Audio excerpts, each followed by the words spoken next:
ओम शांति। आज 4 मार्च 2022। परमात्मा शिव कहते हैं, मीठे बच्चे, रात को जागकर कमाई करो, अमृत वेले उठने की आदत डालो। आज बाबा प्रश्न पूछते हैं, ज्ञान में आते ही जो नशा चढ़ता है, उस नशे को स्थायी रखने की विधि क्या है? बाबा ने कहा, जब ज्ञान में नए नए आते हैं तो बहुत नशा चढ़ता है। उसी समय अपने आप से अनेक प्रतिज्ञाएं भी करते हैं। बाबा कहते, वह प्रतिज्ञाएं डायरी में नोट कर लो, फिर उसे रिवाइज करते रहो तो नशा स्थायी रहेगा। नहीं तो माया के तूफानों में आने से नशा उड़ जाता है। अगर कोई भूल चलते चलते हो जाए तो फौरन सुनाकर हल्के हो जाओ, फिर दोबारा वह भूल ना हो, नहीं तो वृद्धि होती रहेगी। दुनिया पर रहम करो माँ बाप हमारे। बाबा कहते, ये बहुत अच्छा है, क्योंकि दुखी तो सारी दुनिया है और याद भी करते आए हैं, तुम माता पिता हम बालक तेरे, तुम्हारी कृपा से सुख घनेरे। इस समय सारी दुनिया ही दुखी है, इसलिए फिर अपने परम पिता को याद करते हैं, तो माँ को भी जरूर करेंगे। ये गीत बहुत अच्छा है। हम जानते हैं माँ बाप के पास जन्म लेने से हमको वर्षा मिलता है, 1 सेकंड में।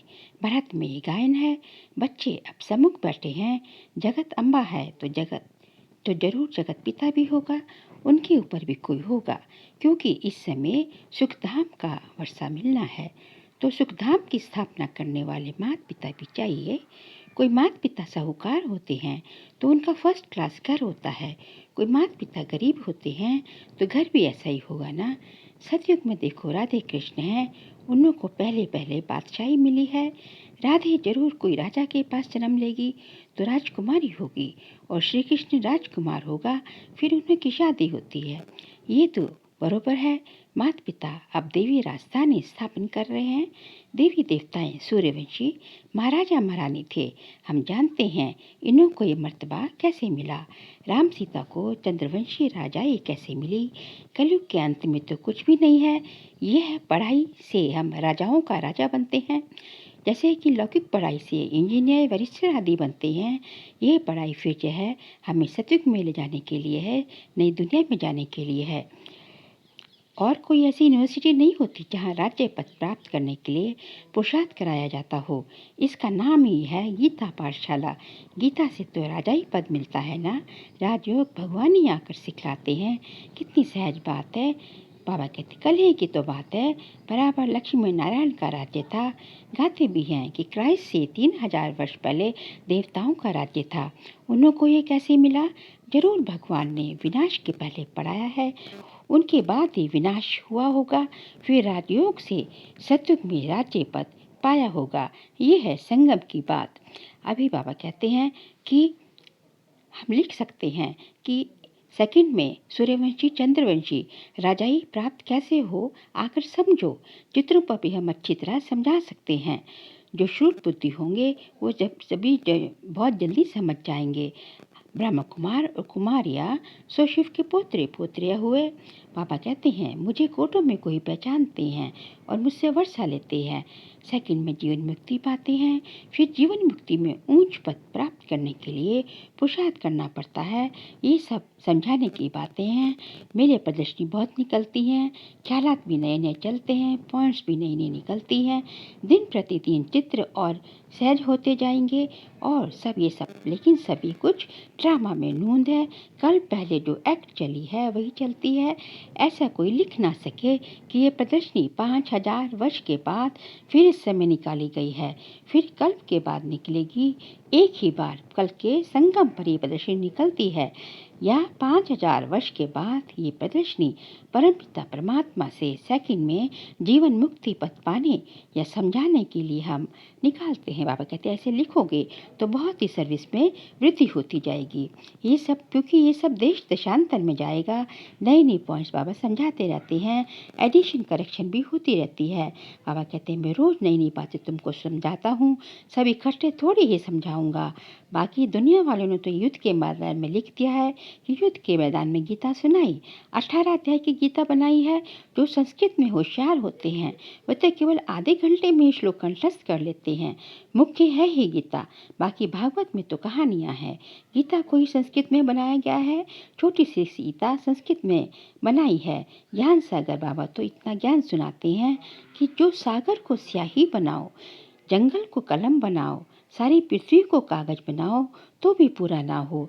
लेकिन वो दुनिया वाले तो 18 अध्याय में ही पूरा कर देते हैं, परंतु ऐसा तो है नहीं। ना ही कोई संस्कृत की बात है, हिंदी भाषा चलती है। हिंदी भाषा तो सभी लोग, ज़्यादातर लोग जानते ही हैं। इसीलिए बाबा भी हिंदी में समझाते हैं। भक्तों को भगवान आकर भक्ति का फल देते हैं। भक्त तो अनेक हैं, भगवान एक है। कहते भी हैं पतित पावन आओ। सबका गॉडफादर एक है, वह क्रिएटर है। क्रिएट कैसे करेंगे? क्रिएट क्या करेंगे? सुख की दुनिया। भगवान बच्चों को सुख ही देना चाहते हैं।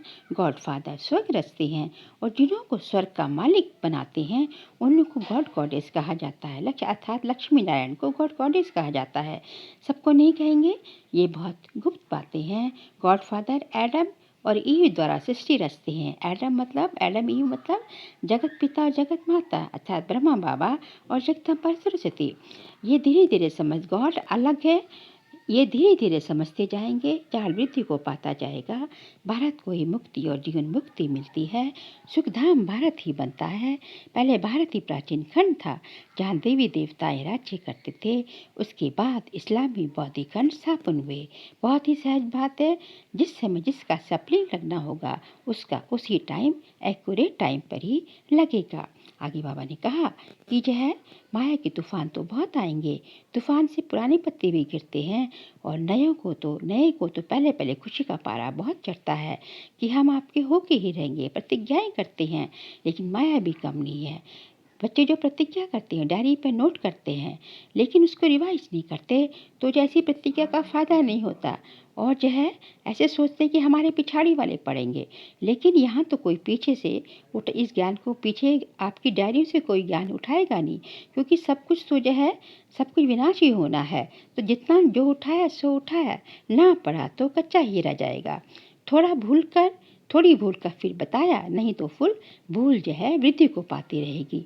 एक कहानी भी है कि माँ का कान पकड़ा बच्चे ने कि तूने मुझे पहले क्यों नहीं सुनाया, पहले सुनाती मैं जेल नहीं मिलता, जेल में नहीं जाता।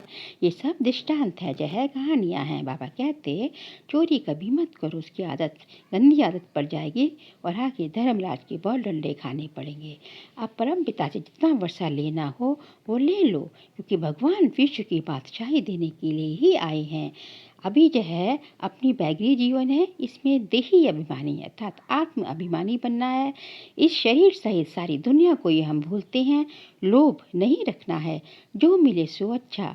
कहा जाता है कि मांगने से मरना भला। शिव बाबा के भंडारे में तो सब कुछ मिलता ही है। अमृत वेले आप ही उठने की आदत डालनी है, रात को जाग कर भी कमाई करनी है। बाबा ने ये तन जो ब्रह्मा बाबा का लिया है, शिव बाबा ने बहुत अनुभवी लिया है। और जो है कहते हैं वह भी रतन और यह भी ज्ञान रतन। आजकल कहते हैं बाबा कहते हैं झूठे हीरे भी ऐसे निकले हैं जो बात मत पूछो। चित्रों पर समझाना बहुत सहज है। सेकंड में आके आप अपने परम पिता से वर्षा ले लो। ये लिखो, ऊपर में है बाबा, ये नीचे है ब्रह्मा कुमार कुमारियाँ। अभी जो है हम बाबा के बने हैं, तो जीवन मुक्ति का वर्षा तो हमारा है ही। बाकी हम पुरुषार्थ करते हैं ऊंच पद पाने का। परम पिता परमात्मा ब्रह्मा बाबा द्वारा सृष्टि रचते हैं। बांधिलिया कहती है बाबा को याद करती रहती हैं। बल मिलती नहीं है, लेकिन वर्षा तो उनको भी जरूर मिलेगा। कितना वंडर है। ढेर बच्चे हैं, प्रभाव जैसे प्रभाव निकलता जाएगा तो बांधिलियों के बंधन भी छूटते जाएंगे। जो है बहुत हैं जो अपने पति को भी गुरु बना देती हैं। माता गुरु बगैर किसी का उद्धार हो न सके। और जो है परमात्मा ने भी कलश तो जगत माता को ही दिया है, तो जगत माता ही गुरु ही ना। आजकल स्त्रियों का बहुत मान देते हैं। बाबा कहते हैं कि माता गुरु बगैर मुक्ति जीवन मुक्ति मिल नहीं सकती। तो जब जो है माता द्वारा अडॉप्ट हो तब जीवन मुक्ति मिले। बच्चों को अपना अहंकार नहीं रखना है, माताओं को मर्तबा देना है और जो है फॉलो फादर करना है। देश अभिमान मतलब अब देही आत्म अभिमानी होकर बनना है। अपने को सबसे मूल बात है, अपने को आत्मा समझकर उस परमात्मा परमात्मा को याद करना है, निरहंकारी बनना है। और जो है बाबा भी निराकार है, तो हम भी जो है इसी तरह इनकॉर्पोरियल सो कॉर्पोरियल मतलब निराकारी सो साकारी हैं। बाबा कहते हैं हॉस्पिटल कम यूनिवर्सिटी भी है, सब में एक रस धारणा हो नहीं सकती, पुरुषार्थ कर धारण करना और कराना है। सुनना और सुनाया, सुना और सुनाया, तुरंत दान महापुण्य। धन दान नहीं करेंगे तो साहूकार कैसे बनेंगे। कई बच्चे जो है जास्ती लोभी, सारे विश्व का मालिक बनने की कितनी, हमारी जो सबसे ज़्यादा लोभी, बाबा कहते तुम सबसे ज़्यादा लोभी हो, विश्व का मालिक बनने की कितनी भारी कामना है। यह बाबा ने आज हमको लोभी भी कह दिया। जब ऐसे बाबा कहते हैं लोभ मत रखो, हर एक को सदा सुखी सदा शांत में जो है बनाना है। मनुष्य मात्र को कलयुगी भ्रष्टाचारी से सत्युगी श्रेष्ठाचारी बनाना है। भारत में देवताएं थे, अब नहीं हैं, फिर होंगी देवताएं और उसको कहा जाएगा स्वर्ग, पैराडाइज। अक्षर बहुत है, अच्छा है, हम पुरुषार्थ कर रहे हैं और जो है विश्व का मालिक बनने के लिए एक अपनी परम पिता परमात्मा के सिवाय सबको भूलना है और सबसे किसी में भी जो है ममत्व नहीं रखना है और इसके सबसे सबको जो है अपने को आत्मा समझ के केवल जो है अपने परम पिता को ही याद करना है। मीठे मीठे सिखलिते सर्विसेबल बच्चों प्रति माता पिता बाप दादा का याद प्यार और गुड मॉर्निंग। रूहानी बाप की रूहानी बच्चों को नमस्ते। हम रूहानी बच्चों की रूहानी बाप दादा को नमस्ते नमस्ते नमस्ते। धारणा के लिए सार है, इस भैगी जीवन में पूरा पूरा देही अभिमानी बनना है। किसी भी चीज़ का जास्ती लोभ नहीं रखना है, जो मिला सो अच्छा, मांगने से मरना भला। अपना अहंकार न रख, माताओं को मर्तबा देना है। बाप अपने परम पिता समान निराकार निरअहंकारी बनना है। ज्ञान धन का दान करना है, आज का वरदान है। चारों ही सब्जेक्ट को अपने स्वरूप में लाने वाले विश्व कल्याणकारी भव। पढ़ाई की जो चारों सब्जेक्ट है उन सब का एक तो के साथ संबंध है। जो ज्ञानी तो आत्मा है, वह योगी तो आत्मा भी अवश्य होगी। और जिसमें ज्ञान योग को अपना नेचर बना लिया है, उसमें उसके कर्म भी नेचुरल युक्त व श्रेष्ठ होंगे। स्वभाव संस्कार धारणा स्वरूप होंगे। जिनके पास इन तीनों सब्जेक्ट की अनुभूतियों का खजाना है, वे मास्टर दाता अर्थात सेवाधारी स्वतः ही बन जाते हैं। और जो इन चारों सब्जेक्ट में नंबर 1 लेते हैं, उन्हें ही कहा जाता है विश्व कल्याणकारी। आज का स्लोगन है, माया के विकराल रूप के खेल को साक्षी होकर देखो तो निर्भय रहेंगे।